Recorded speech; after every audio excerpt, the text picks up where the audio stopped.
copy of the senior yearbook.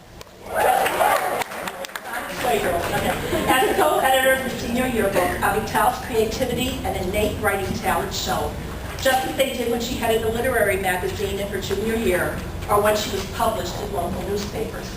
Well, what makes our Russian-speaking Israel advocate so special to me can be synopsized in one pasuk.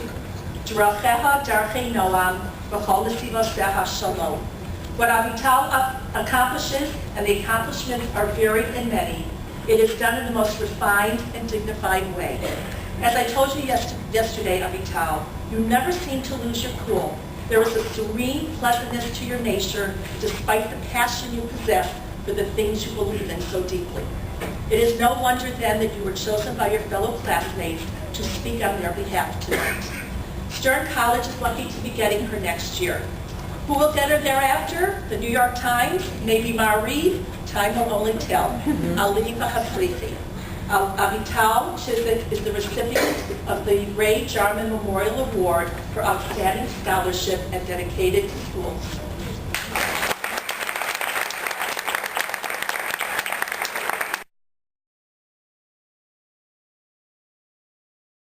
When Mrs. Stern told me I'd be speaking tonight, because in all honesty, as some of you may know, at the end of 8th grade, I was not planning to go to Berea.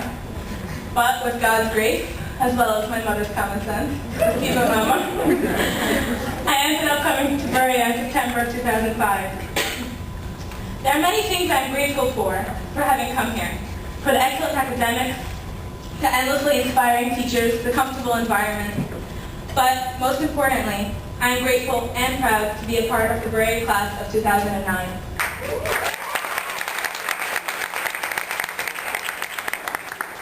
This class of 58 girls is what I'm here to speak about tonight.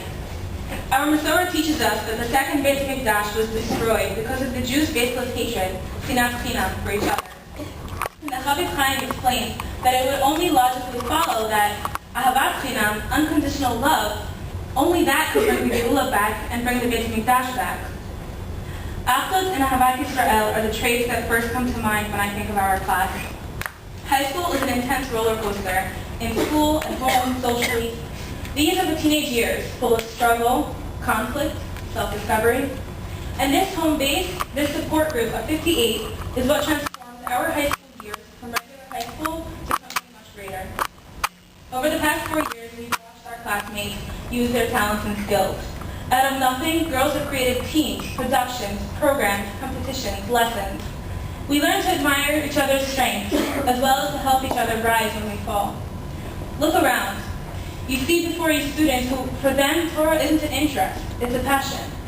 For them, Jews are not simply co-religionists, they're brothers and sisters. Whether our bus breaks down in the middle of nowhere, Pennsylvania, or we're marching down Fifth Avenue in the Salute to Israel Day Parade, our grade is always bouncing with energy and spirit and ready to burst into song. If you ask me to, I could go through every girl on our class list and state one thing I learned from her. The way this girl takes time to mentor her peers, another is always smiling, drunk on life. Another girl is never afraid to speak her mind. I could go on and on. And against this setting of diverse personalities and midot, as well as of backgrounds and hashkafos, we find a group of young women who work as one. When someone is going through a hardship, the whole class feels the pain. And when someone is experiencing simcha, boy, do we dance. I pray that this oneness of spirit always lasts, way past this coming Sunday. I still remember in 9th grade, we learned in Mrs. Goldstein's Chumash class that "B'zchut nashim tzidkaniyot nigalu avotenu mimitzrayim." It was the merit of righteous women who brought about the redemption from Egypt. The sages go on to say, "U'b'zchutan atid lehigael." The future redemption too shall come about for the merit of righteous women. We've had plenty of righteous women, as well as men, inspire us, whether it was administrators, teachers, or counselors. And as a class, we wish to express our deep hakarat hatov for your endless dedication and guidance. It was you who instilled in us a love of Torah and love for a fellow Jew. It was you who set us on the path to become Nashim Tzidkaniyot. You who passed on the torch of Torah. I promise we'll hold on tight.